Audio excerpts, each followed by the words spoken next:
Have you ever pondered the question, what exactly is money and why does it have so much power? Let's take a journey back in time to the early days of human civilization. Back then, there was no money. Instead, people bartered, exchanging goods and services directly.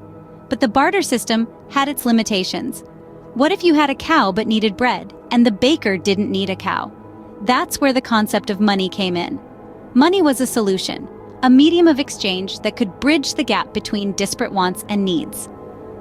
Over time, money evolved from shells and beads to coins, notes, and eventually digital currency. But regardless of its form, money serves three fundamental purposes. It is a medium of exchange, a unit of account, and a store of value. As a medium of exchange, money facilitates trade. It allows us to buy a loaf of bread without having to find a baker who needs our specific skills or goods in return. It simplifies transactions, making them quicker and more efficient. As a unit of account, money provides a standard measure for the value of goods and services. It's how we know that a loaf of bread costs less than a car.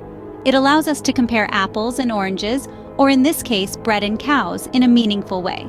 As a store of value, money allows us to save and plan for the future. We can put aside money today to buy something tomorrow, next month, or even years down the line. It's the reason we can save for a vacation, a house, or our retirement. So, money, as we've discovered, is more than just paper and coins. It's a tool, a symbol of trust that enables us to trade, compare value, and plan for the future. It's a fascinating concept that has shaped human history and continues to influence our daily lives. So, money, as we've discovered, is more than just paper and coins. It's a tool that enables us to trade and plan for the future. Now that we understand what money is, why does it wield such influence over our lives? Money, in essence, is a tool. It's a tool that we use to exchange goods and services. But beyond that, it's a tool that holds tremendous power in our society. It influences our decisions, shapes our lives, and even determines our standing within the societal hierarchy. Let's start with the most basic level: comfort. When we have enough money, we can afford to live in a comfortable home, eat nutritious and delicious food, and engage in leisure activities that bring us joy. This level of comfort isn't just about the physical, it's also about the mental and emotional security that comes from knowing we can provide for our needs and wants. But money's power extends beyond the realm of personal comfort. It can also influence our societal standing. For better or worse, we live in a society where wealth often equates to status. The more money you have, the higher your perceived status. This is because, in many ways, money is seen as a measure of success and achievement. Money also grants access to resources and opportunities. With money, you can afford quality education, travel to enriching destinations, and embark on new business ventures. It can open doors that would otherwise remain closed.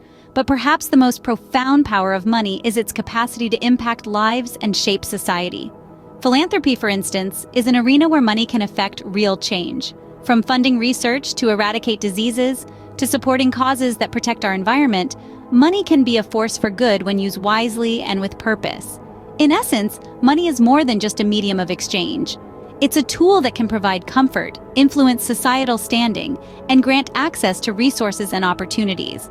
But more importantly, it's a tool that can be used to make a difference, to affect change, and to shape our world for the better. Money, therefore, isn't just about purchasing power. It's about the capacity to impact lives and shape society. How do we manage money wisely to ensure it works for us, not against us? Well, let's demystify this today. Money management can be distilled into three fundamental practices: budgeting, saving, and investing. Let's break these down. First, budgeting. It's the art of planning how to spend your money. It's about knowing where every penny goes, and it's crucial for keeping your financial house in order. Think of it like a GPS for your finances. You wouldn't go on a road trip without a map, would you? Likewise, you shouldn't navigate your financial journey without a budget. It helps you avoid overspending and ensures you have enough for essentials, and yes, even those little pleasures in life. Next up, saving. It's about setting aside a portion of your income for future use. It's the financial equivalent of storing acorns for the winter. But it's not just about having a safety net for unexpected expenses, though that's important too. Saving also allows you to accumulate funds for larger purchases, like a home or a car, without going into debt. It's about delayed gratification, and trust me, the wait is worth it. Finally, investing. This is where the magic happens. Investing is about making your money work for you. It's about planting your money seeds and nurturing them over time to grow your wealth forest. It could be in stocks, bonds, real estate, or even a business. The key is to find investments that align with your financial goals and risk tolerance. Remember, investing isn't a get-rich-quick scheme. It requires patience and discipline, but the rewards can be substantial. But here's the catch. You can't effectively budget, save, or invest without financial literacy. It's the foundation that empowers you to make informed decisions about your money. It's about understanding concepts like interest rates, inflation, and compound interest. It's about knowing the difference between good debt and bad debt. Financial literacy isn't just nice to have, it's a must-have.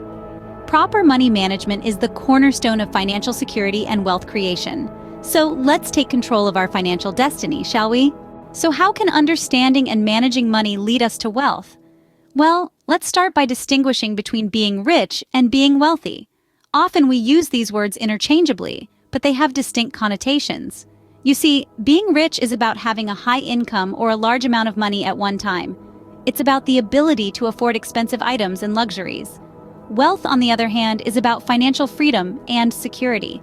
It's about having the resources to sustain your lifestyle without having to work actively for it. So, how does one become wealthy? It starts with proper money management. It's not about how much you earn, but how much you keep and how well you manage it. It's about budgeting wisely, saving diligently, and avoiding unnecessary debt. It's about understanding that every dollar saved or invested is a step towards financial freedom. But saving alone won't make you wealthy. Money, like a loyal servant, works best when it's put to work. And that's where smart investment comes into play. Investing is the process of making your money work for you, of turning your money into more money. It's about understanding the power of compounding, where your earnings generate even more earnings. Now, let's be clear, investing isn't a get-rich-quick scheme. It's a long-term strategy. It requires patience, discipline, and a good understanding of risk and return. But the rewards can be substantial. Consider this. If you save and invest just $20 a week at an average annual return rate of 7% in 40 years, you'd have accumulated over $200,000. That's the power of smart investment and compound interest. Wealth, therefore, isn't about the size of your paycheck. It's about how you manage and grow what you earn. It's about making informed financial decisions and investing wisely and consistently. It's about understanding the value of money and the power of time. The path to wealth, therefore, isn't about making money quickly.